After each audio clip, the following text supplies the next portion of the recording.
Have our family goose. Been in the family for all of my life. She is now come to live on my porch. She does need some repairs, so hopefully I can at least repaint this chipped off bit here.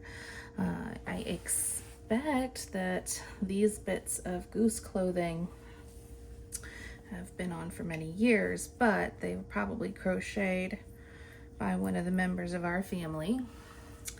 So this would have been a goose bonnet, right like that.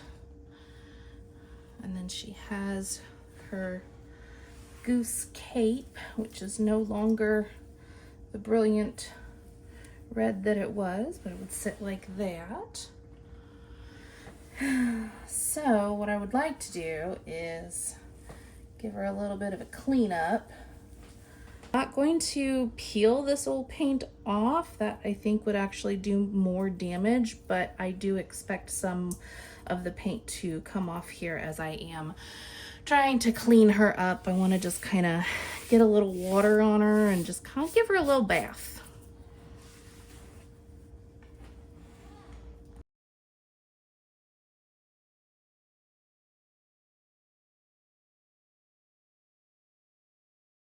I see, I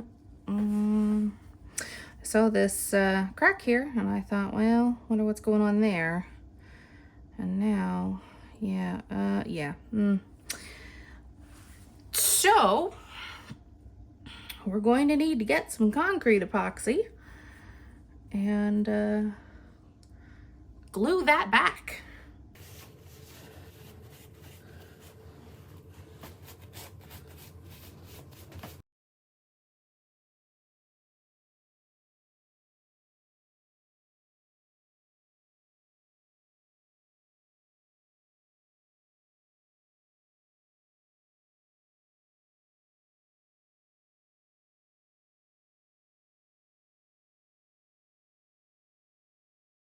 Don't want to just fill this in and then have this weird flat texture pattern. I want to try and keep the texture pattern. So I thought, well, let me try and glue it back together. Things I've literally never done in my entire life. Caulking. I've cut this tip at a 45-degree angle for a pretty small bead size because I really would like a lot of control over this because I've never done it. Eric's not here to help. So there it goes. So if I've understood the internet correctly, I'm going to fill this in. I'm going to press that in there. And then I'm just going to kind of backfill some of these other smaller areas, which do have, so this piece is not full to the space. So I'm going to have to kind of just do the best we can.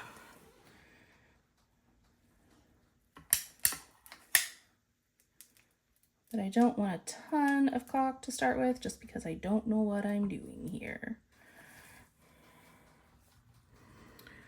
Let's see here, how we doing? And I know that my uncles are probably going to tell me the ways that I should have done this, but y'all aren't here either. And I can go back through here. I feel like I have enough artistic know-how to be able to kind of carve this in here. That's not the right word. Smear. It doesn't have to be perfect. I just want her to be a little bit more together than she was. So yeah, somebody's probably going to tell me I need a lot more of this stuff than I'm actually using. That's okay. We're learning. Look, that's exactly what I want right there. Just a big old blob of this. Thanks. Getting a bunch of goo in it though. Not sure how that's going to help.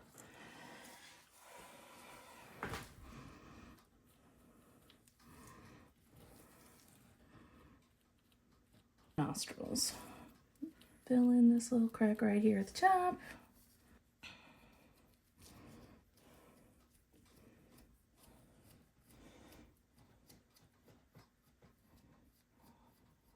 Fill in that chip along the beak. Let's see here, how are we doing? Yeah, there's a bit of roughness right under here.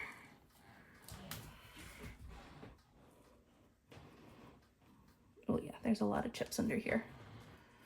You can feel how pitted it is.